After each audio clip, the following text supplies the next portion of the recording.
తమిళనాడులో ప్రభుత్వ ఏర్పాటు చేసేందుకు టీవీకే అధ్యక్షుడు విజయ్ కసరత్తు చేస్తున్నారు.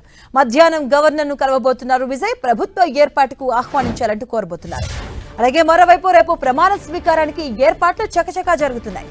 చెన్నైలోని జవహర్ లాల్ నెహ్రూ ఇండోర్ స్టేడియంలో రేపు ఈ కార్యక్రమం నిర్వహించే అవకాశం ఉంది.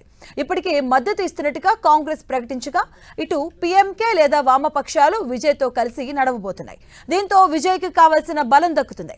ఇప్పటికే సీఎం ప్రమాణ స్వీకార ఏర్పాట్లపై తమిళనాడు సీఎస్ అధికారులతో సమీక్ష జరిపినట్టుగా సమాచారం. ఇక ఇటీవల జరిగిన ఎన్నికల్లో విజయ్ నేతృత్వంలోని టీవీకే 108 స్థానాలను గెలుచుకొని అతిపెద్ద పార్టీగా అవతరించింది. ప్రభుత్వాన్ని ఏర్పాటు చేయడానికి కావాల్సిన మెజార్టీ మార్కుకు కేవలం 10 సీట్ల దూరంలో నిలిచింది టీవీకే. అతిపెద్ద పార్టీగా తమకు ప్రభుత్వ ఏర్పాటుకు అవకాశం ఇవ్వాలని విజయ్ గవర్నర్ కోరబోతున్నారు.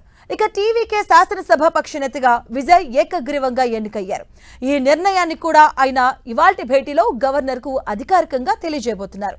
మెజార్టీ నిరూపించుకోవడానికి విజయ్ గవర్నర్ను 2 వారాల సమయం కోరే అవకాశం కనిపిస్తుంది. కాంగ్రెస్ వామపక్షాలతో పాటు ఇతర చిన్న పార్టీల మద్దతుతో మే 7వ తేదీన ఆయన ముఖ్యమంత్రిగా ప్రమాణ స్వీకారం చేసే అవకాశం ఉందని రాజకీయ వర్గాల్లో చర్చ జరుగుతుంది. దాదాపు 50 ఏళ్ల తర్వాత తమిళనాట డిఎంకే ఏఐడిఎంకే కాకుండా 3వ పార్టీ అధికారంలోకి రావడం ఇదే తొలిసారి కానుంది. ఈ గెలుపుతో విజయ్ తన సినీ కెరియర్ కు స్వస్తి చెప్పి పూర్తిస్థాయి రాజకీయాల్లోకి అడుగుపెట్టబోతున్నారు.